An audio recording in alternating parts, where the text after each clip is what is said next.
you and say, well, these are the number of findings. Do you want me to put it on the record, or maybe we can settle off record?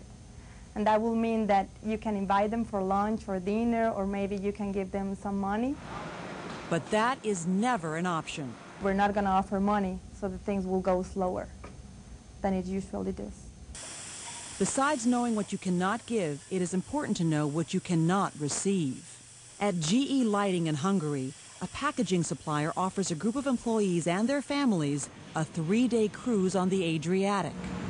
In Mexico, a transportation systems sourcing manager is offered a kickback. A supplier proposed to me that if I bought his products, he would give me a percentage of the total sale. Both offers were declined. In dealing with suppliers, watch for potential conflicts of interest, including accepting gifts or other items of value. One of the key differences between Asia and the rest of the world is that here you can have a company who can be your supplier, your competitor, and your customer. No matter where you are, when dealing with a competitor, there are specific rules that apply. As soon as the conversation turns to pricing or turns to a commercial strategy in a particular market, that's a red flag. Complying with competition law is really... Competition laws exist almost everywhere. Never propose or enter into an agreement with a competitor on dividing sales territories or allocating customers or product lines. And do not propose or enter into any agreement with competitors on price or any other aspect of competition. There are competitive laws in many countries that prohibit price fixing. Bad for the companies, it's bad for the other competitors, and it's bad for the consumers in the market, and it's against the law. Tomorrow is Drop Dead Day at DLJ. It is also against the law to trade on inside information about GE or any company. Yet finding information that is not public is exactly what reporters at CNBC do for a living. Any news that is not in the public realm, that's what I spend my day trying to find out. But reporters here are aware they must never buy or sell stock based on that information or disclose it to someone who does. It is illegal, not just in the U.S., but in most countries where GE does business. Insider trading is when somebody takes advantage of information that they have found out by virtue of being involved in a transaction, working for a particular company, where they actually take that information and trade on it, or pass that information along to somebody else who then trades on it. All night long I listen to that sound. What sound? The sound of money. Money laundering doesn't just happen in the movies. It is the way criminals transform the dirty proceeds of their crimes into clean, apparently legitimate assets. I never thought this would happen to me selling air conditioners. Salesman Dwayne Call encountered money laundering in Louisville, Kentucky. We're wanting to set up the delivery for your air conditioners. He'd made a $40,000 sale, but when payment arrived, he was shocked. I requested a certified check. They sent me about 35 money orders, which I was really confused. I've never had that happen. Those money orders were a red flag, and Dwayne took it to his risk manager. We called the customer, who answered on a cell phone, sounded like a doc. He was very short, very abrupt. After about 2 questions that David asked the customer, he immediately hit the mute, knew exactly what was wrong, and told me we cannot accept this. Follow your Know Your Customer procedures, as well as the rules concerning acceptable forms of payment. We don't accept cash. We don't accept money orders. They're not traceable. We walk away from business, I'm sure, every day around the world. And that's okay. GE counts on employees like Dwayne to be its eyes and ears, to raise integrity concerns promptly. That means speaking up if you have a concern.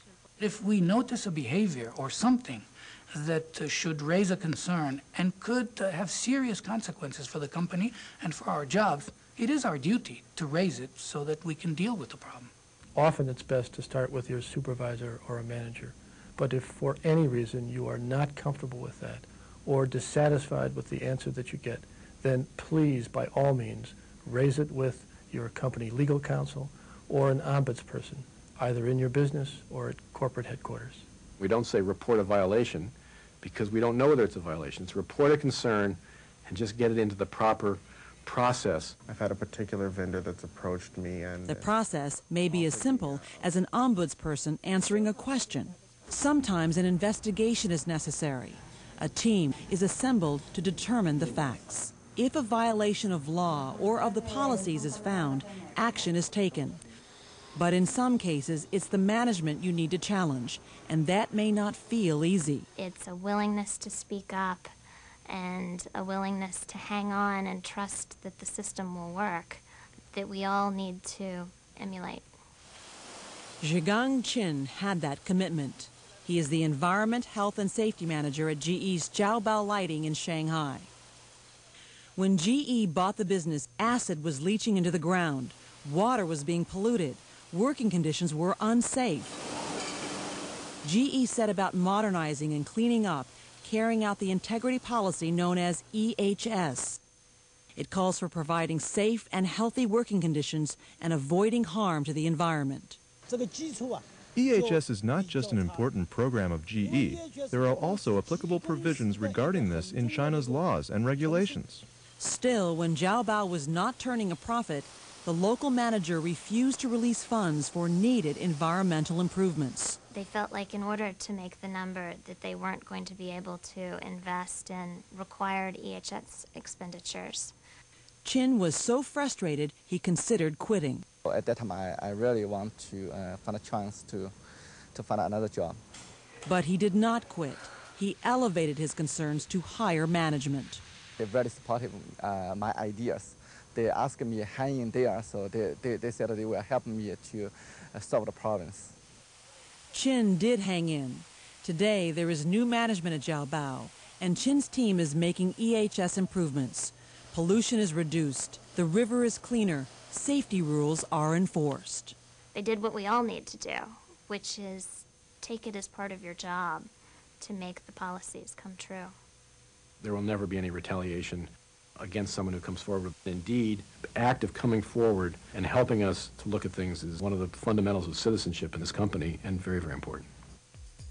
Employees are also expected to read and understand the GE integrity policies, summarized in the Spirit and Letter Guide, and available on the Integrity website at integrity.ge.com.